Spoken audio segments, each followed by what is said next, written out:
sports note for October 1st, and as the Major League Baseball postseason officially gets underway with game one of the wild card round, it begins on a bit of a somber note with the passing of all-time hit king Pete Rose back on Monday at the age of 83, confirmed by his agent, even though it was not confirmed by the Cincinnati Reds or the Philadelphia Phillies at that time.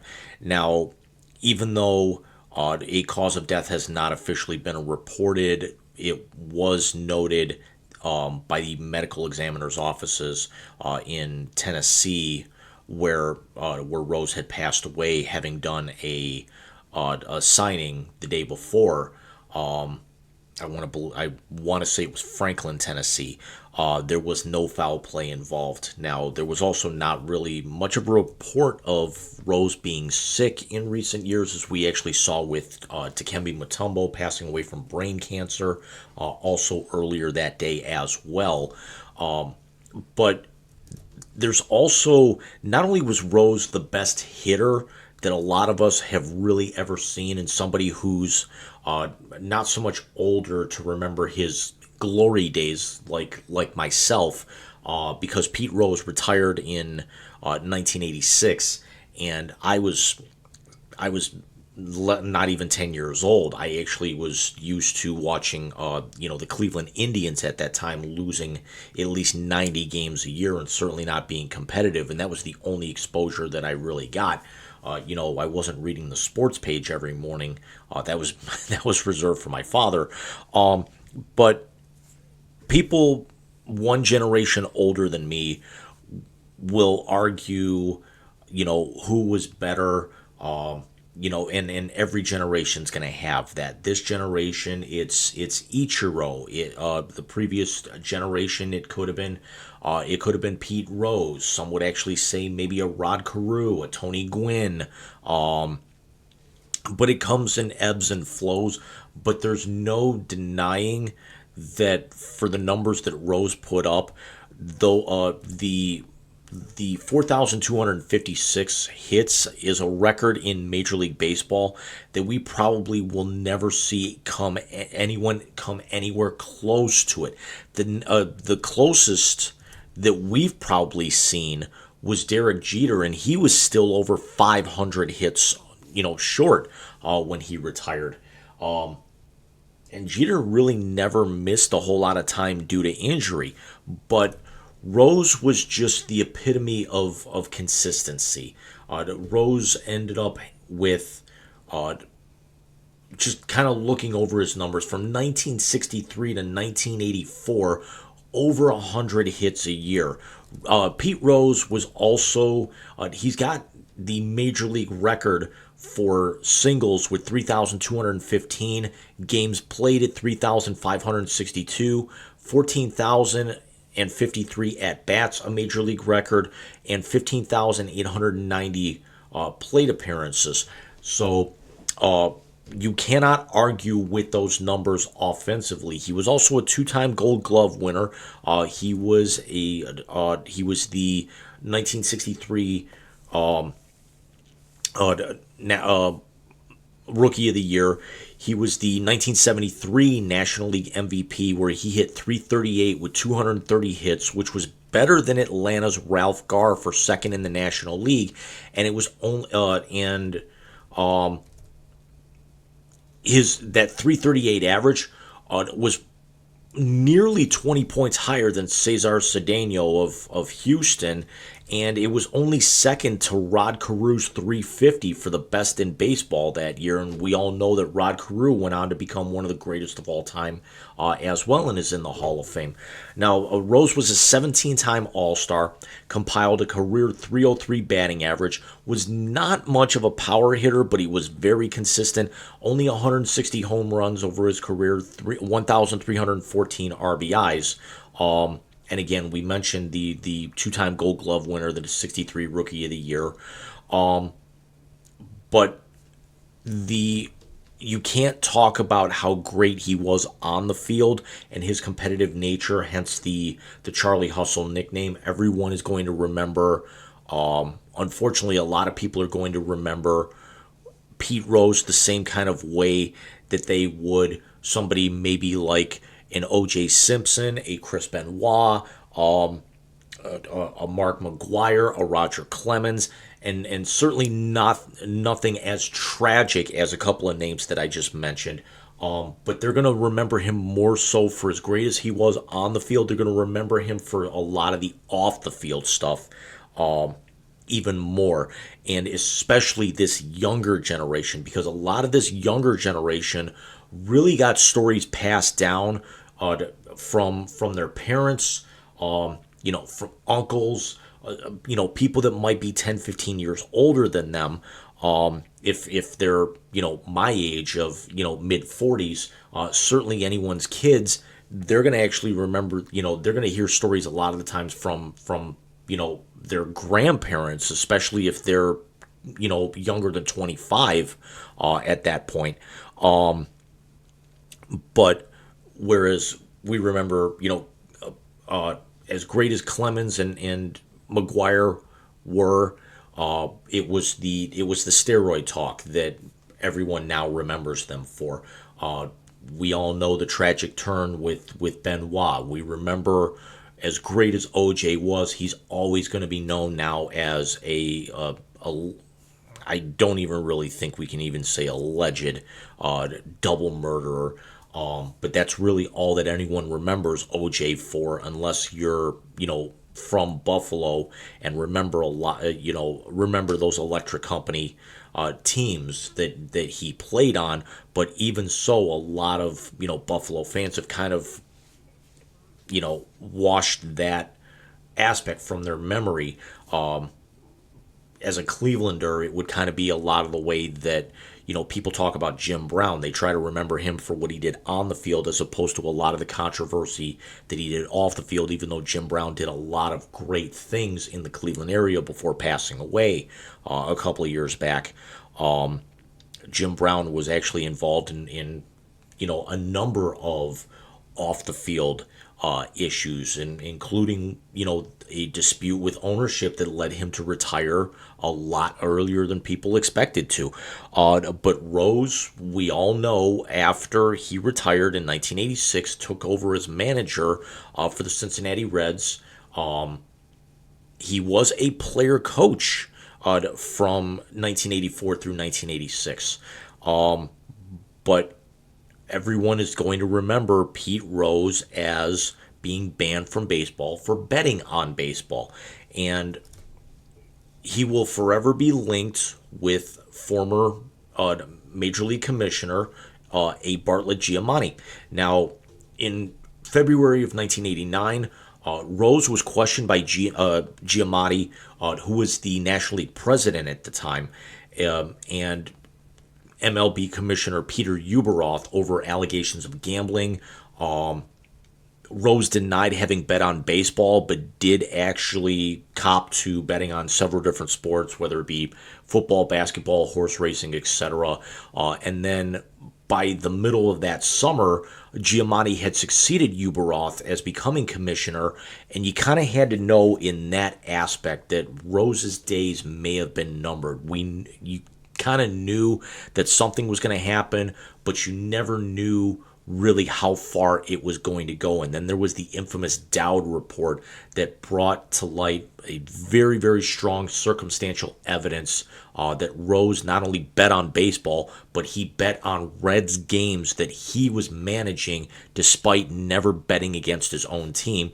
And on August 24th, 1989, we just passed the 25-year anniversary of that about 6 weeks ago. Pete Rose accepted Bart Giamatti's offer, if you could put it that way, of being permanently banned from baseball. 8 days later, Bart Giamatti passed away. And Rose was eligible for reinstatement into baseball after 1 year. But every time you heard of an appeal or a groundswell, so to speak, to kind of get him back, it was met as kind of the same level of denial. And I hate to make the pun and the comparison. It was met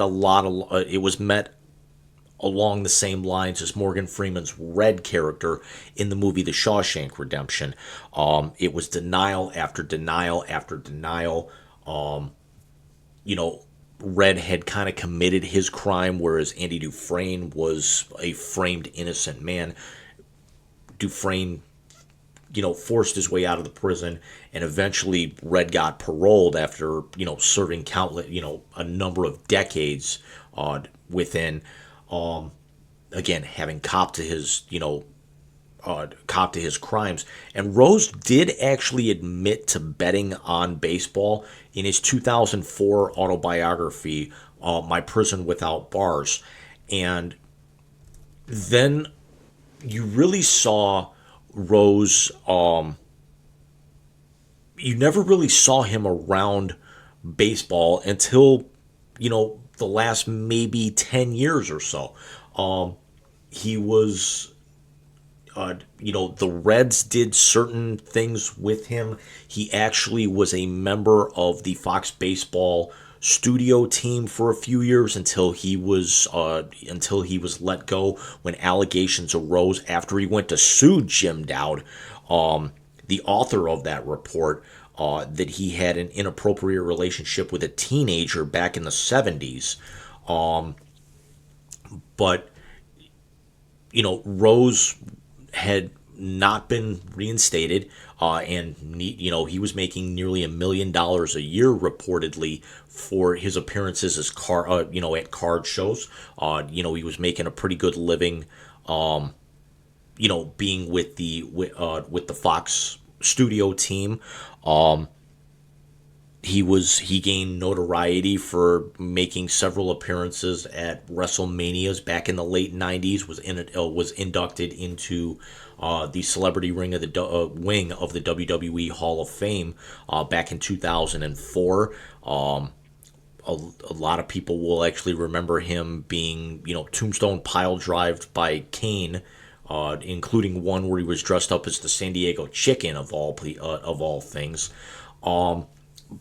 But now comes the infamous argument. There was a lifetime ban on Pete Rose, but unfortunately Pete Rose is not with us any longer. Does this mean this may now open the door for him to be reinstated and inducted into the Baseball Hall of Fame posthumously?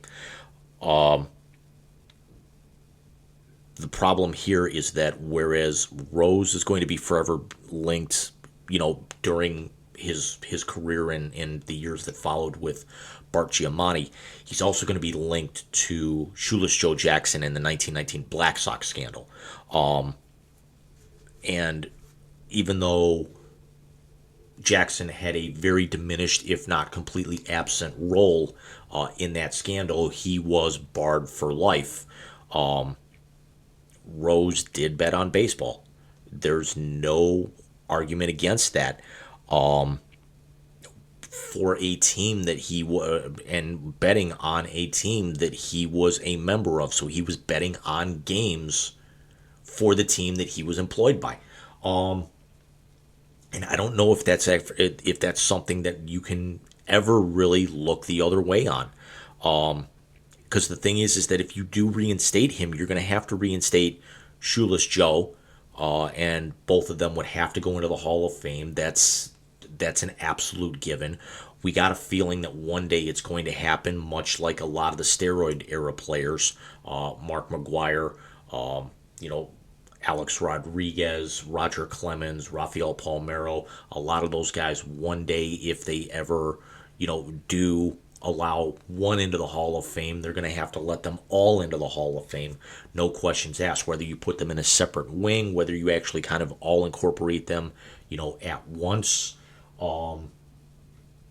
Whether you put asterisks next to their names, remains to be seen. But the thing is, you can't lift a ban and induct Pete Rose without doing the same with Shoeless Joe Jackson. And if you keep the precedent going for something that's now over 100 years old of Shoeless Joe, never getting into the Hall of Fame, being arguably one of the greatest, to ever play the game, even to this day, well over 100 years after that occurred. You still have to stand pat, and you still have to keep Pete Rose out. Whether the Reds, certainly the Reds will do something, next year for that. You would imagine the Phillies would as well, as Rose was a three-time world champion. He was a former World Series MVP. And ironically enough, when the Reds won their first World Series in 1975 and then won again in 76, it was their first two championships. And then when he, at 39 years old, hit for over, I want to say it was close to 185 hits in the 1980 season, on a team that was basically commanded by Mike Schmidt, who was turning into arguably the greatest third baseman of all time in his own right. That when the Phillies won in 1980, it was their first championship as well. So two of the most longest tenured and storied franchises in the history of baseball, both getting their first championships, in the 80s. I'm sorry, in the mid 70s and early 80s. And Pete Rose was an extremely instrumental piece of both of those franchises. So you also can't overlook that. Whether baseball actually does something remains to be seen, because you can't really acknowledge him or do something, league wide or whatnot, without, even if they lift like some sort of partial ban, like, his records or something would be restored, but they don't give him full reinstatement to where he goes on the Hall of Fame ballot, where you would actually have to you'd actually have to wait the mandatory 5 years, and you'd have to put him in right away, because he was never really technically eligible for the Hall of Fame after retirement. There was no 5 year waiting period, because he was banished less than 2 to 3 years later, at that particular point. So his time hadn't even come up. So let me know what you guys think. What happens with Pete Rose? What are you going to remember about Pete Rose? What is his legacy to you and to the game of baseball? And I will be back with you guys very, very soon. Wise Guys, Saturday nights at 9. We hope you'll actually join us this Saturday. October 5th, we will be doing our annual NBA and NHL previews. And everybody take care.